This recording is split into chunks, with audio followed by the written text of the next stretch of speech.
ہجامہ لگوانے کا سنت طریقہ اور وقت۔ ہجامہ لگوانے کا سنت طریقہ کیا ہے؟ کیا اس کا کوئی مستحب وقت ہے یا دن ہے؟ نیز کیا ممانعات کا کوئی وقت ہے؟ رضوان اللہ بنیر سے۔ رسول اللہ صلی اللہ علیہ وسلم جب معراج کی رات پہ گئے تو آپ نے فرمایا کہ مجھے جبریل نے حکم دیا کہ اپنی امت کو حکم دیں کہ وہ ہجامہ کرے۔ تو ہجامہ ایک سنت عمل ہے، اس میں شفا ہے، اور اس کا جو مستحب وقت ہے وہ چاند کی تاریخیں آپ صلی اللہ علیہ وسلم سے چاند کی 17 تاریخ کو ہجامہ کرنے کی ترغیب ثابت ہے۔ 16، 17، 18 جب چاند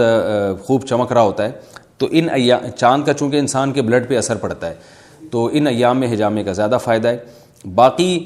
کوئی خاص طریقہ نہیں ہے اس کا، یہ ہر چیز جو ہے نا اس کے ماہرین سے پوچھی جاتی ہے۔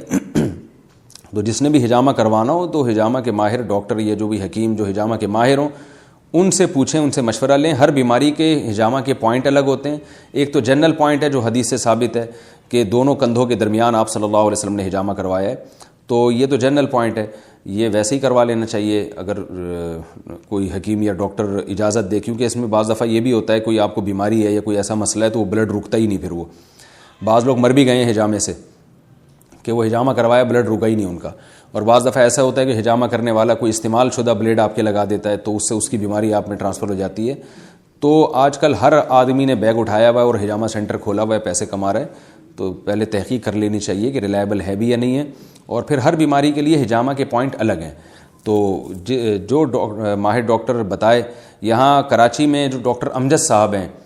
تبلیغ جماعت سے ان کا تعلق ہے اور ایک مدرسہ عائشہ للبنات گلستان جوہر میں چلا رہے ہیں، وہ ہجامہ کے بہت ماہر ہیں، پاکستان میں ہجامہ کو انہوں نے متعارف کروایا ہے، تو ان سے بھی رابطہ کیا جا سکتا ہے یا ان کے کسی شاگرد سے۔ میرے پاس ان کا نمبر نہیں ہے تو نمبر کے لیے مجھے کال نہ کریں، ان کا نمبر آپ کہیں سے بھی تلاش کریں، نیٹ سے یا کہیں سے، تو ان سے بہت سے لوگوں نے ہجامہ سیکھا ہے، تو میری رائے میں کہ وہ ایک ریلائبل ہیں، تو اگر ان سے رابطہ کر لیا جائے کسی نے ہجامہ کروانا ہو تو یہ زیادہ بہتر ہوگا، ورنہ جو ڈاکٹر آپ کو اچھا لگے، سمجھ میں آئے۔ تو بیماریوں کے مختلف پوائنٹ ہوتے ہیں، لیکن اس میں بھی مبالغہ بہت ہونے لگا ہے، بہت سی من گھڑت حدیثیں بھی ہجامہ والے بتاتے ہیں جن کا کوئی ثبوت نہیں ہے۔ تو اور دیکھیں شہد میں اللہ نے شفا رکھی ہے، اب یہ نہیں کہ یعنی لازمی آپ کو شفا ہوگی بھی اور اس کی کوئی کوانٹٹی بھی نہیں ہے، جتنی چائے پیتے رہو شہد، ایسا نہیں ہے۔ شفا ہے مخصوص طریقے سے، مخصوص بیماریوں میں مخصوص طریقے سے پینے سے شفا ہے، اور وہ بھی اللہ کی مرضی پر ہے۔ تو اسی طرح ہجامے کا بھی یہ مطلب نہیں ہے کہ آپ جو بھی اٹھے اور ہر بیماری میں جہاں چاہیں ہجامہ کروا لیں اور کرواتے چلے جا رہے ہیں، پورے جسم پہ پوائنٹ لگواتے ہیں، تو غلو بھی بہت ہو رہا ہے اس میں۔